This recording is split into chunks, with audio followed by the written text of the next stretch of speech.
जय श्री कृष्णा। एक बार फिर से स्वागत है आपका अपने चैनल में। धनतेरस की रात को कुबेर महाराज और माता लक्ष्मी को प्रसन्न करने के अलावा यमराज जी को प्रसन्न करने के लिए भी यम का एक चौमुखा दिया जलाया जाता है और यह दीपक घर की दक्षिण दिशा में जलाया जाता है। इस दीपक को ही यम का दिया कहा जाता है। ज्योतिष शास्त्र के अनुसार दक्षिण दिशा के स्वामी यमराज जी होते हैं और पौराणिक मान्यता के अनुसार घर की दक्षिण दिशा में दीपक जलाने से यमराज जी प्रसन्न होते हैं। घर में सुख शांति और आरोग्यता के साथ साथ ही घर में किसी की भी अकाल मृत्यु का खतरा टल जाता है। धनतेरस के दिन यम का दीपक आप किस समय जलाएं, तो आपके लिए यही सलाह दी जाती है कि घर परिवार के जब सब सदस्य घर के अंदर आ जाएं और उस रात को कोई भी घर का सदस्य बाहर ना जाने वाला हो, तब आप इस दीपक को घर के मुख्य द्वार पर या किसी सड़क चौराहे पर या फिर कूड़े के ढेर के पास में जला सकती हैं। स्कंद पुराण में धनतेरस और यम के दीपक के बारे में एक वर्णन मिलता है, जिसके अनुसार कार्तिक मास के कृष्ण पक्ष की त्रयोदशी तिथि को घर के बाहर यमदेव के उद्देश्य से दीपक रखने से अकाल मृत्यु का खतरा टल जाता है। यम दीपक जलाने के लिए नया दीपक प्रयोग में नहीं लिया जाता है, या तो मिट्टी का इस्तेमाल किया हुआ पुराना दिया आप ले सकते हैं या फिर आटे का चौमुखा दीपक जला सकते हैं।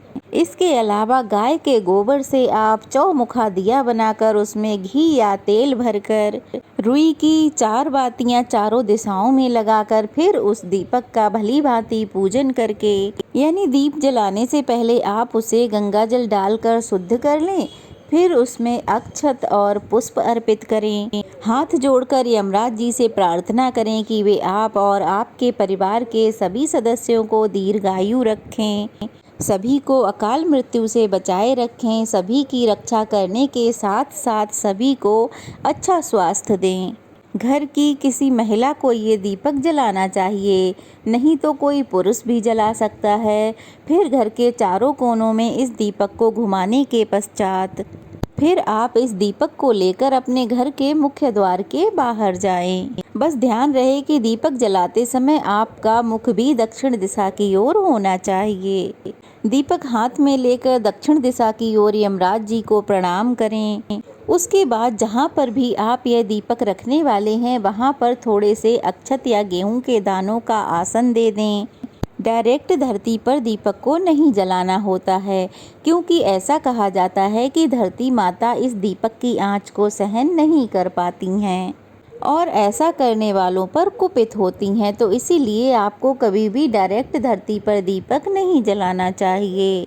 हमेशा अक्षत या पुष्प का आसन देकर ही दीपक जलाकर रखना चाहिए। उसके बाद आप दीपक जलाकर उस जगह पर रख दें, उसमें 1 का सिक्का डालें, फिर विधि विधान से हाथ जोड़कर प्रार्थना करें। उसके बाद आपको घर के अंदर आ जाना है। पीछे पलटकर आपको उस दिए को नहीं देखना है। यम दीपक जलाने के साथ साथ आप इस दिन रात को तुलसी माता का एक दिया जरूर जलाएं। यम दिया वैसे तो कोई एक ही जलाता है, लेकिन अगर आप चाहते हैं आपके घर परिवार के सभी सदस्यों पर आशीर्वाद बना रहे, तो साथ में एक चौमुखा दीपक, चाहे वो मिट्टी का हो या आटे का हो, नया हो, तो वो दीपक आपको तुलसी जी के पौधे के समीप जलाना है। बस ध्यान रखना कि चौमुखा दीपक है तो तुलसी माता से थोड़ा दूर ही रखना है, नहीं तो उसकी आंच से तुलसी माता की पत्तियां मुरझा सकती हैं। तो पहले आपको यम का दिया जलाना है, उसके बाद तुलसी जी के समीप यह दीपक जलाकर रखना है। यम दिए को आपको अगले दिन सुबह सुबह अंधेरे अंधेरे में ही विसर्जन कर देना है। दीपक आपने घर के बाहर जलाकर रखा है तो आपको बाहर ही किसी पानी में या कहीं भी चौराहे पर कहीं भी आपको इसको फेंक देना है। घर के अंदर इस दीपक से जुड़ी हुई कोई भी सामग्री नहीं लाई जाती है। जो भी अक्षत या गेहूं का आसन दिया है वो भी आप चौराहे पर डाल सकते हैं या फिर किसी नदी में प्रवाहित कर सकते हैं।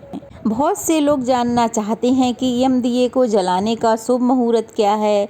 तो देखिए, वो आपके घर परिवार के लोगों पर निर्भर है। आपके घर परिवार के जितने भी लोग हैं, उनमें से कोई भी घर के बाहर ना रहे, सब घर के अंदर आ जाएं।